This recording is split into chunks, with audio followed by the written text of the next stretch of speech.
एक साथ बैठकर 48 सीटें कौन कैसे लड़ सकता है, इस बारे में चर्चा करते हैं। अब महाराष्ट्र में तीनों पार्टी, चाहे कांग्रेस हो, चाहे शिवसेना हो,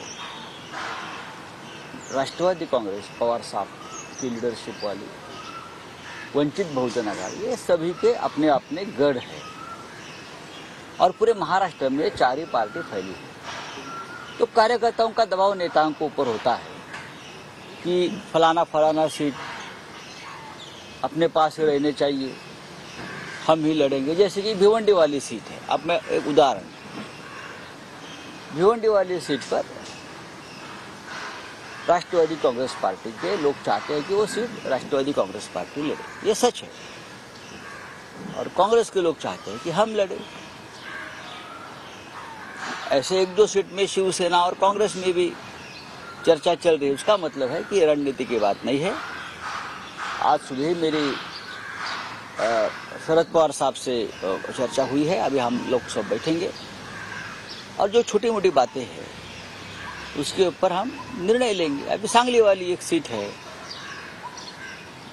अब कांग्रेस को लगता है कि उनकी परंपरागत सीट है, हमको लगता है कि अगर ये सीट शिवसेना लड़ेगी तो इस बार जीत जाएंगे, क्योंकि 10 साल से वहाँ बीजेपी जीत रही है। कोल्हापुर की सीट है जो सिटिंग सीट है हमारी, वहाँ सबने मिलकर तय किया कि अगर छत्रपति शाहू महाराज जी वहाँ लड़ना चाहते हैं तो उनके लिए, अगर कांग्रेस से लड़ना चाहते हैं या राष्ट्रवादी कांग्रेस से लड़ना चाहते हैं या शिवसेना से लड़ना चाहते हैं तो हम वो सीट छोड़ते हैं। मराठीत ज्या प्रकारे महाविकास आघाडीचं जागा वाटप आज फायनल होईल, कारण 27 तारीख पहिला जो टप्पा असणार आहे, 27 तारीख अर्जाची शेवटची तारीख असणार आहे। काल काँग्रेसची बैठक झाली ज्यामध्ये 18 जागा लढवण्यावर ते ठाम दिसत आहेत, संभाव्य यादी सुद्धा समोर येते। असं आहे की काँग्रेस पक्ष हा देशातला मोठा पक्ष आहे। महाराष्ट्रामध्ये शिवसेना, राष्ट्रवादी काँग्रेस हे दोन प्रादेशिक अस्मिता जपणारे पक्ष आहेत, बरोबर आहे। आणि प्रादेशिक पक्ष जे देशभरातले आहेत ते एकत्र येऊन इंडिया आघाडी झाली। आता आमच्यासारखे जे पक्ष आहेत, शिवसेना असेल किंवा राष्ट्रवादी काँग्रेस सारखे पक्ष आहेत महाराष्ट्राचे प्रमुख, हे राज्याच्या अस्मितेशी जोडलेले पक्ष आहेत। आम्ही काय राजस्थान, मध्य प्रदेश, बरं का, छत्तीसगड, झारखंड येथे सीट मागत नाही ना। प्रादेशिक पक्ष आपल्या राज्यात सीट जास्त मागतात, कारण त्यांचं अस्तित्व आणि त्यांचे कार्यकर्ते आणि त्यांचा संघर्ष हा त्यावर अवलंबून असतो। त्यामुळे आमच्यामध्ये तसे मतभेद नाही आहे। एखाद दुसरी जागा त्याच्यावर दोन्ही बाजूनी कार्यकर्ते दावा करतात, नेत्यांपेक्षा कार्यकर्त्यांचा दबाव असतो। आता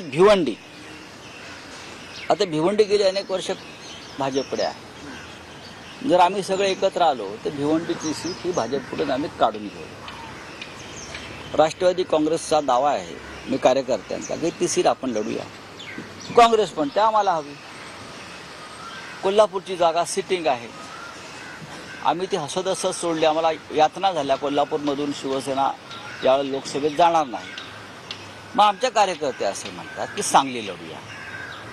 शेवटी आपण सगळे एकत्र आहोत, हां, मग आपण सांगली लढूया। आता ह्या विषयावरती चर्चा होऊन मार्ग निघेल। आज सकाळीच माझ्या माननीय शरद पवार साहेबांशी या विषयावर चर्चा झाली, आम्ही आत्ता एकत्र भेटतो आणि मला असं वाटतं त्यानंतर मी म्हणजे सन्माननीय उद्धव ठाकरे, शिवसेना पक्ष प्रमुख, मी आणि असे आमचे काही प्रमुख लोक आम्ही कोल्हापूरकडे रवाना आहोत। कोल्हापूरला आम्ही श्रीमंत छत्रपती शाहू महाराजांना भेटू, त्यांना शुभेच्छा देऊ, ते निवडणूक लढतायत, त्यांचे आशीर्वादही घेऊ पुढल्या लढाईसाठी त्या गादीचे। त्यानंतर आम्ही वसंतदादा पाटील यांच्या सांगलीतल्या स्मारकावर जाऊन त्यांना श्रद्धांजली, आदरांजली अर्पण करू आणि मग सांगली जिल्ह्यात मिरज येथे उद्धव साहेबांची सभा आहे, आम्ही तेथेच आहोत. भाजपकडनं अनेक लोकांचे चेहरे जे आहेत, विद्यमान खासदारांचे तिकीट कट केले. कुठे भाजपच्या मला माहित नाही.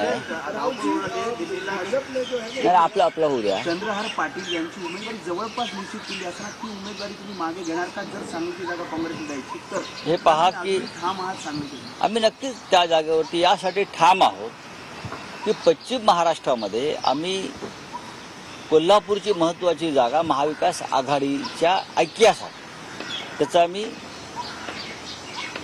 दिलेली आहे. ऐक्य राहावं आमचं वादनामं. आम्ही ती कोल्हापूरची जागा सिटिंग जागा आहे. त्यानंतर हातकलंगणीच्या जागेवर राजू शेट्टी यांच्याशी चर्चा सुरू आहे.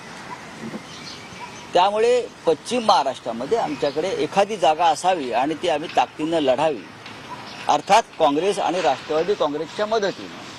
ही जर आमची भूमिका असेल तर त्याच्यामध्ये काही चुकीचं आहे असं मला वाटत नाही. वंचित बहुजन आघाडीला निमंत्रण दिलेलं नाही तर वंचित बहुजन आघाडी आजच्या बैठकीत नसणार किंवा वंचित बहुजन आघाडी म्हणजे माननीय बाळासाहेब आंबेडकर हे सन्माननीय नेते आहेत. त्यांच्याशी आमची अनेकदा चर्चा झाली.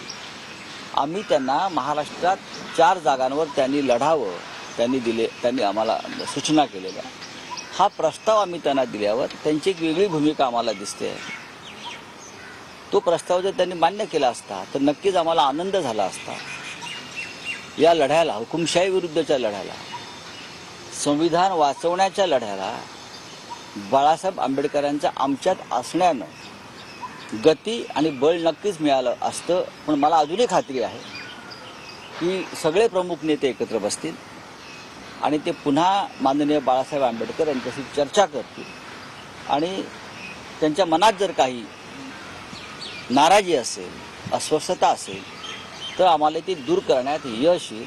कारण या महाराष्ट्रातला वंचित, दलित, शोषित समाज हा या लढ्यामध्ये आमच्याबरोबर असायलाच पाहिजे, ही आमची भूमिका आहे. प्रकाश आंबेडकर की वजह से जो है वो महाविकास आघाड़ी की अभी भी सीट शेयरिंग का जो फॉर्मूला है वो decide हमने, नहीं हो रहा है। आपको पता होगा कि हमने 4 सीटों का प्रस्ताव वंचित आघाड़ी को दिया है और मुझे लगता है कि ये 4 सीटें हम जीत सकते हैं जो वंचित को हमने दी. महाराष्ट्र का हर घटक है जो शोषित है, वंचित है, वो इस संघर्ष में हमारे साथ रहे. संविधान बचाने वाली लड़ाई है ये, तानाशाही के खिलाफ ये लड़ाई है. तो ये सब लोग अगर हमारे साथ रहेंगे, अम्बेडकर जी रहेंगे, तो हमें ज़्यादा ताकत मिलेगी. दुसरी गोष्ट औरंगजेब को लेकर एक बयान, क्या है, औरंगजेब को लेकर आपने एक बयान दिया जिसके ऊपर प्रधानमंत्री किसने बोला है औरंगजेब का बयान? बहुत ध्यान से सुनते हैं हमारा भाषण प्रधानमंत्री जी. देश के प्रधानमंत्री जी, महाराष्ट्र के कोने में एक भाषण हो रहा है, उसमें से कोई 2-4 वाक्य, 2-4 सेंटेंस पिकअप करते हैं और उसके ऊपर अपने आगे की रणनीति बनाते हैं. राहुल गांधी जी ने शिवाजी पार्क पर भाषण किया और शक्ति का जिक्र किया. एक शक्ति मोदी जी के पीछे है. मोदी वो शक्ति के नाम पर रोने लगे. देखो देखो शक्ति शक्ति शक्ति के नाम पर अघोरी शक्ति, धन शक्ति. उस बारे में राहुल जी ने कहा कि मोदी जी के पीछे एक धन शक्ति है, एक अघोरी शक्ति, दैवी शक्ति नहीं, अघोरी शक्ति है. तो मोदी जी रोने लगे. बार बार उनको रोने की जो आदत है वो ठीक नहीं है. देश के प्रधानमंत्री है, ये रोना धोना बंद करना चाहिए. अब हमने क्या कहा कल के सभा में, जहां छत्रपति शिवाजी महाराज की माता, राजमाता जिजाऊ का जन्म हुआ, वहाँ हमारी सभा हुई और वहाँ हमने कहा कि महाराष्ट्र के ऊपर कुछ लोग दिल्ली से आक्रमण करना चाहते हैं, गुजरात से आक्रमण करना चाहते हैं, लेकिन महाराष्ट्र ने जिस तरह से औरंगजेब का आक्रमण खत्म कर दिया, लड़ाई की, और औरंगजेब को महाराष्ट्र में ही फिर उसकी कब्र हमने बनाई, इसी तरह से आक्रमण भी हम खत्म करेंगे. यहाँ औरंगजेब का एटीट्यूड नहीं चलेगा तो यहाँ मोदी जी कहाँ है, क्या है? त्याचा असा अर्थ ये अर्थ काही काढतील. वो अपने हिसाब से, उनका डिक्शनरी अलग है, हमारा डिक्शनरी अलग है. हमारी देशभक्ति और राष्ट्रवाद की डिक्शनरी है, उनकी स्वार्थ की डिक्शनरी है, उनकी राजनीतिक डिक्शनरी है. आप प्रधानमंत्री हो, प्रधानमंत्री पद की गरिमा रखो। ये रोना धोना बंद करिए, बहुत हो गया। 10 साल लोगों ने आपका रोना धोना देख लिया है। अब थोड़ा सा एक प्रकारे औरंगजेबाची उपमा देऊन अजिबात नाही. विरोधक शिवी देतात आणि 104 जी शिवी आहे. गरीब एकीकडे आशीर्वाद मला देतात, तर विरोधक कोण म्हटलं गरीब आशीर्वाद देत आहेत तुम्हाला? हे या निवडणुकीत कळेल. गरीब ईव्हीएमला शिव्या देत आहेत. ईव्हीएमला शिव्या देणं म्हणजे भाजपला शिव्या देणं. तळतळाट करतायत ईव्हीएमचा. आपण लफंगे करून जिंकून येत आहे. औरंगजेब सुद्धा हेच करत होता. औरंगजेबाची सुद्धा हीच खाखा वृत्ती होती. कोणी विरोधक राहू नये यासाठी औरंगजेबाची महाराष्ट्रावरची चाल होती. सगळ्यांनी आपल्या पक्षात यावं, दुसरं कोणी समोर राहू नये, ही औरंगजेबाची वृत्ती होती. ही वृत्ती आहे आणि या वृत्तीच्या संदर्भात आम्ही चर्चा केली.